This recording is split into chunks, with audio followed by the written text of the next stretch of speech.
Hello everyone, welcome back to our YouTube channel. So आज आहे भाऊबीज आणि संध्याकाळी सगळे घरी येणार आहेत. सो मी बनवणार आहे पनीर बिर्याणी, कोशिंबीर आणि लोणचं पापड.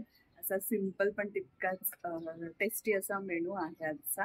आणि त्यासाठी लागणारं जे काही थोडंफार सामान आहे जसं की पनीर, दही हे सगळं आणावं लागेल. सो आम्ही आता चाललो डीमार्टला. घरासमोर डीमार्ट असले की हाच फायदा असतो, पटकन आपण जाऊन जे काही लागते ते आणू शकतो.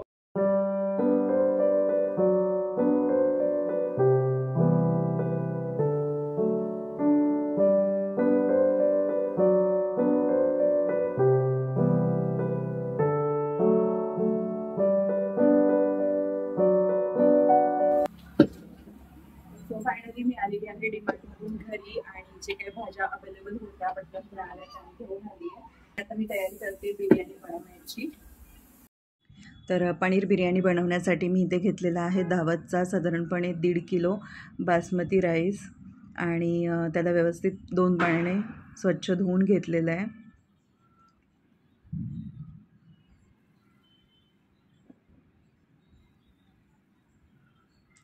त्यानंतर मी पातेल्यामध्ये आधीच पाणी गरम करत ठेवलेलं आणि त्यामध्ये थोडंसं तेल आणि तमालपत्र टाकलं होतं आणि त्यानंतर ते पाणी व्यवस्थित उकळल्यानंतर त्यामध्ये तो राईस टाकला होता. आपल्याला 70% राईस इथे कुक करून घ्यायचा आहे आणि उरलेला 30% आपण जेव्हा बिर्याणी पूर्ण झाकून ठेवणार तेव्हा तो कुक होणार.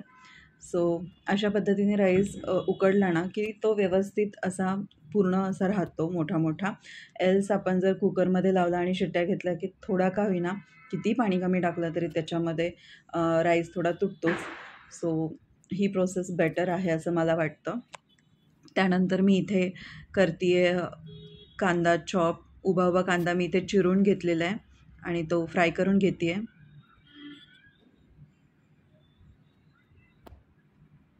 तर बिर्याणीसाठी खूप सारे कांदे लागतात. मला प्रॉपर अशा सगळ्या भाज्या मिळाल्या नाहीत कारण भाऊबीज होती. सो शॉप बंद होते. सो जेवढ्या मिळाल्या मी तेवढंच आणलं. आणि असंही आमच्याकडे व्हेज बिर्याणीमध्ये भाज्या कमी असलेलीच व्हेज बिर्याणी जास्त आवडते. सो मी इथे जे फ्रोझन मटार मिळतात ते घेऊन आली होती. त्याचबरोबर पनीरचे 2 पॅकेट आणले होते आणि सिमला मिरची मला नाही मिळाली. सो फ्लावर टाकला होता आणि टोमॅटो वगैरे. सो याच्यामध्ये मी फरसबी, सिमला मिरची, गाजर हे सगळं टाकते. पण अनफॉर्च्युनेटली एक शॉप होता आणि तिथे भाजीची पिशवी माझी एक्सचेंज झाली ज्याच्यामध्ये फक्त फ्लावर आणि हिरवी मिरची आली. सो म्हटलं ठीक आहे आता परत कुठे खाली उतरणार आणि घेऊन येणार. सो मी आहे त्याच्यामध्येच झटपट ते बनवून घेतलं. पण बिर्याणी खूप छान झाली होती, सिम्पल पण तितकीच टेस्टी. तर अशा पद्धतीने मी आता इथे पनीर फ्राय करून घेतलेलं आहे, काजू फ्राय करून घेतलेले आहेत आणि त्याचबरोबर कांदा देखील फ्राय करून घेतला आहे. आणि त्यानंतर मी इथे 70% राईस कुक झालेला आहे. सो अशा पद्धतीने मी इथे माझ्याकडे एक मोठी गाळणी आहे त्याच्याने अशा पद्धतीने राईस काढून घेते आहे.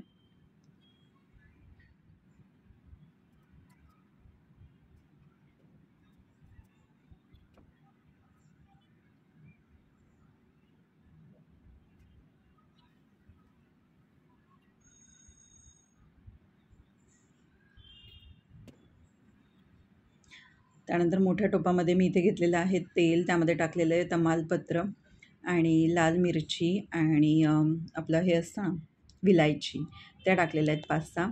आणि कांदा मी ऑलरेडी अर्धा फ्राय करून घेतलेला आणि अर्धा डायरेक्ट मी आता इथे फोडणी देताना टाकते आहे.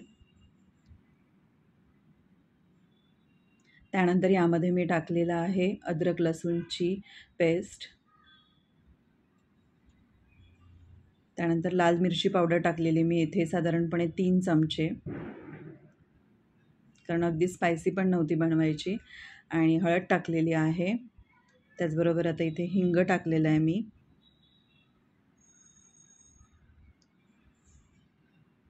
आणि तेलामध्ये मसाले व्यवस्थित परतले ना की त्याला कलर खूप छान येतो. तर अशा पद्धतीने मी आता इथे कांदा व्यवस्थित परतून घेते आहे. त्यानंतर यामध्ये टाकलेलं आहे बारीक चिरलेलं टोमॅटो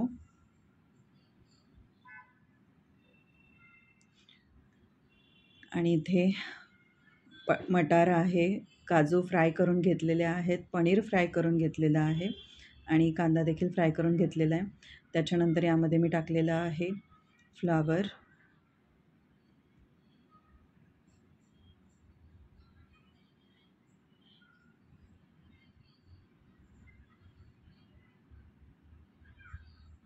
फ्लावर व्यवस्थित परतून झाल्यानंतर यामध्ये मी जे फ्रोझन मटार आणले होते ते टाकले, पनीर आणि काजू सगळंच टाकलं.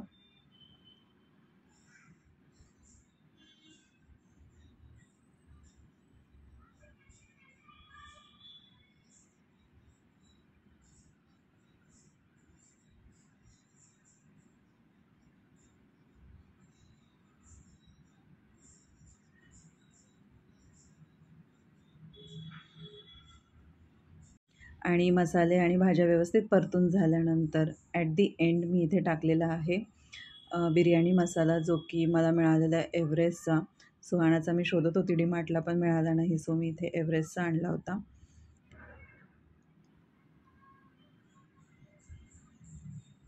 त्यानंतर मी यामध्ये टाकलेलं आहे चवीपुरतं मीठ.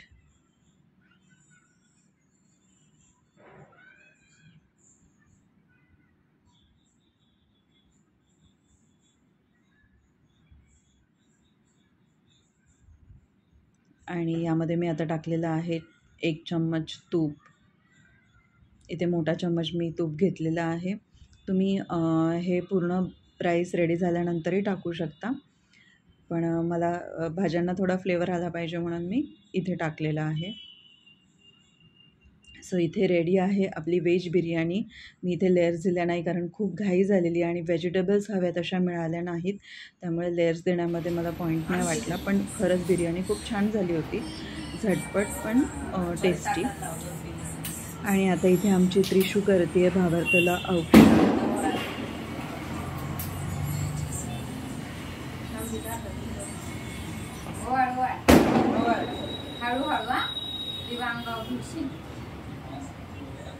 बस झालं गुलाबजाम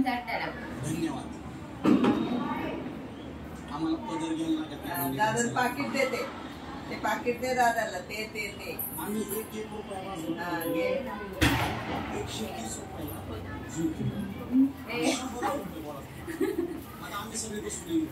अरे पाया पडली का त्याच्या, तो मोठा आहे ना, लगेच गिफ्ट खोलायला लागेल काय. आणि आता मी करते इथे जितेशला औक्षण. आज आम्ही सगळे घरी एकत्र होतो तर खूप छान वाटत होतं. आणि जितेश तर माझ्या लाईफमध्ये माझा खूप मोठा आधारस्तंभ आहे. मला जेव्हा कधी गरज पडेल तो माझ्यासाठी नेहमी माझ्यासोबत पाठीशी खंबीरपणे उभा असतो. आणि त्यामुळे तो मला माझा लहान भाऊ नाही, मोठा भाऊच वाटतो.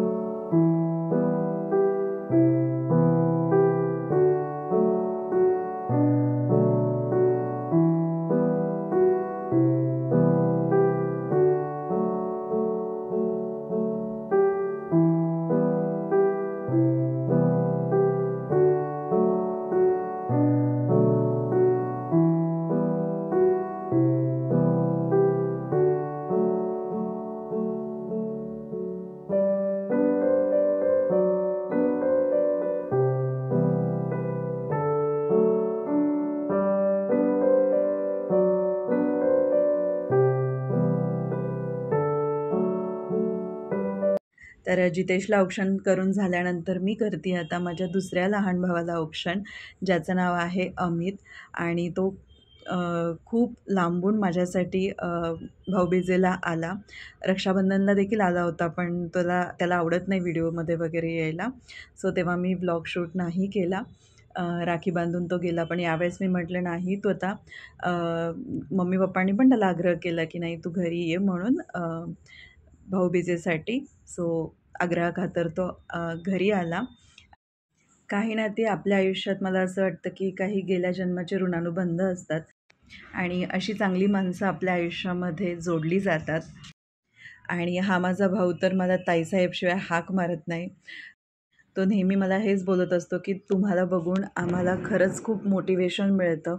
आम्ही देखील इन्स्पायर होतो की लाईफमध्ये कोणती परिस्थिती आली तरी गिवअप न करता कसं स्टेबल राहून आपलं आयुष्य जगायचं हे मी तुमच्याकडे बघून शिकतो आहे, असं तो नेहमी बोलत असतो. आणि खरंच ते ऐकून मला खूप छान वाटतं. आणि आता मी करते इथे माझ्या पप्पांना औक्षण. मम्मी पप्पांबद्दल काय सांगू, त्यांच्यामुळेच आज मी उभी आहे. आयुष्याच्या प्रत्येक टप्प्यावरती माझ्यासोबत ते दोघेही खंबीरपणे उभे आहेत. त्यामुळे माझ्या आयुष्यामध्ये जेवढे काही टर्निंग पॉईंट्स आले त्या प्रत्येक क्षणाला मी काय म्हणू शकतात, त्या प्रत्येक परिस्थितीत मी उभी राहू शकली ते माझ्या मम्मी पप्पांमुळे.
टिशू भात कसा झाला?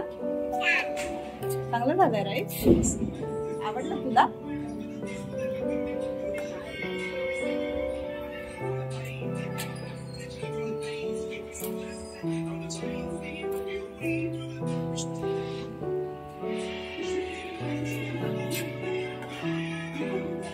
भात घेऊन येते. चांगलं झालंय का भावाचं? आणि इथे माझ्या भावाने, मी म्हटलं की जो गावावरून आला होता त्याने माझ्यासाठी इथे आणलेले आहेत मक्याचे कणीस आणि त्यांच्या शेतातले डाळिंब. इतर वेळी तो रेड कलरचं ड्रॅगन फ्रूट आणि पेरू, बोरं हे सगळं देखील घेऊन येतो.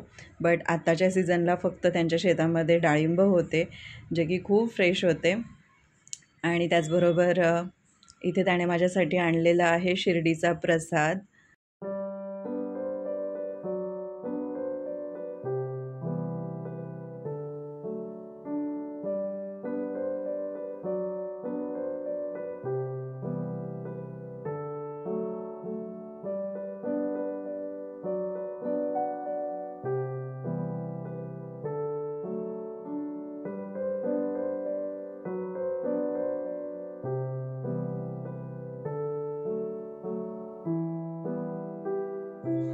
पप्पांनी आणि जितेशने मला कॅश दिली, कारण त्यांचं म्हणणं असं असतं की तुला आवडेल ते घेऊन ये. आणि इथे अमितने आणलेली आहे माझ्यासाठी सुंदर अशी ग्रे कलरची साडी. हा कलर देखील माझ्याकडे नव्हता, तर मला ही साडी खूप जास्त आवडली आहे. Amit, thank you so much. आणि त्यानंतर आम्ही खाली गेलो फर्स्ट फ्लोअरला. भावार्थ इथे फटाके फोडतोय.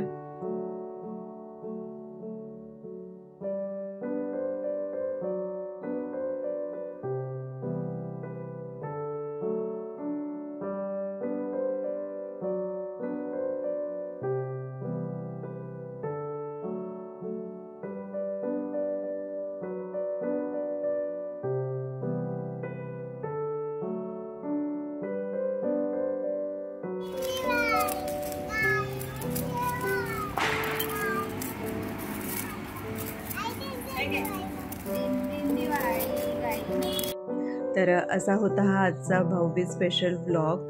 आय होप तुम्हाला आजचा हा व्लॉग आवडला असेल. तर चला मग भेटूया माझ्या नेक्स्ट व्लॉगमध्ये. Till then be happy and be bright. Bye.